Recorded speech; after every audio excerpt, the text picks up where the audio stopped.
Hello everyone, আসসালামু আলাইকুম। Welcome back to my channel Pinky cooking studio. আবারও হাজির হয়েছি আরও একটি রেসিপি নিয়ে। আশা করছি আজকের রেসিপি যে যেখান থেকে দেখছেন সবাই ভালো আছেন। তো আজকে আমি হাজির হয়েছি আপনাদের জন্য একটা পুডিং রেসিপি নিয়ে। তো আজকে তৈরি করে দেখাচ্ছি কাস্টার্ড পুডিং। আশা করছি আপনাদের সবার কাছে আজকের রেসিপি ভালো লাগবে। তো চলুন তৈরি করা যাক।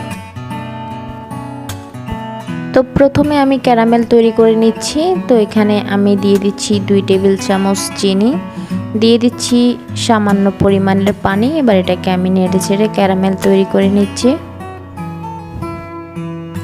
তো এই তো ক্যারামেল তৈরি করে নিয়েছি। এবার এটাকে আমি যে পাত্রে পুডিংটা সেট করব ওই পাত্রে নিয়ে নিচ্ছি।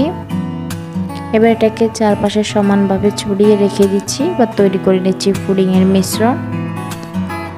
তো এখানে 5টা নর্মাল তাপমাত্রার ডিম আমি একটা ব্লেন্ডার জাগে নিয়ে নিচ্ছি। দিয়ে দিচ্ছি হাফ কাপ কনডেন্স মিল্ক, আপনারা আপনাদের টেস্ট অনুযায়ী বাড়িয়ে বা কমিয়ে নিতে পারেন। দিয়ে দিচ্ছি 1 কাপ ফুল ক্রিম তরল দুধ, দিয়ে দিচ্ছি কিছুটা ভ্যানিলা এসেন্স, দিয়ে দিচ্ছি 2 টেবিল চামচ কাস্টার্ড পাউডার। এবার এটাকে ভালোভাবে ব্লেন্ড করে নিচ্ছি।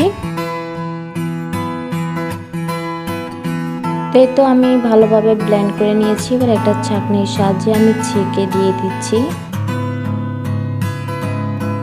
এবার চলে যাচ্ছে চুলায়।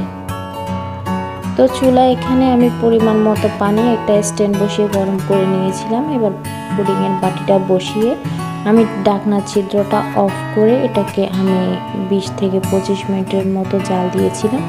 তো এটা চেক করে নিয়েছি, এটা হয়ে গেছে। আপনাদেরটা যদি না হয় আপনারা আরও কিছুক্ষণ রেখে দিতে পারেন।